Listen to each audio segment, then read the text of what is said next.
ভূমিকম্প হয় তিনটা কারণে। এক, মানুষ যখন নেশাদার দ্রব্য পান করবে তখন। দুই, মেয়েরা যখন নাচবে তখন। তিন, যখন বাদ্যযন্ত্র প্রকাশ পাবে তখন। নেন এবার, ভূমিকম্প হবে, সন্ধ্যায় ছিল মানুষ, সকালে হবে শোর বানর। কেন? মানুষ যখন নেশাদার দ্রব্য পান করবে তখন।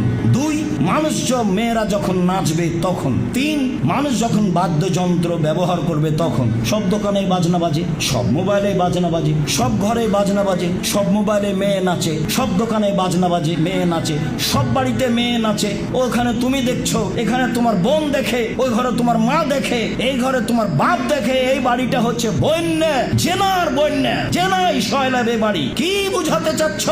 ভূমিকম্প কঠিন থেকে কঠিন হয়ে যাওয়ার কথা। মোহাম্মদ সাল্লাল্লাহু আলাইহি সাল্লামের দুয়ার কিছু প্রতিক্রিয়া আছে, তাই একবারে মানুষ ধ্বংস হচ্ছে না, ধ্বংস হওয়াই স্বাভাবিক। আমি বলিনি, মোহাম্মদ সাল্লাল্লাহু আলাইহি সাল্লাম বলেছেন, পৃথিবীর মানুষ শুনে রেখো, তিনটা পাপের কারণে মানুষ ভূমিকম্প হবে, তিনটা পাপের কারণে মানুষের উপরে গজব নাজিল হবে, তিনটা পাপের কারণে মানুষ সন্ধ্যায় থাকবে মানুষ, সকালে হবে শোর বানর। এই তিনটা পাপ, যে তিনটা পাপ উল্লেখ করলাম, সাবধান।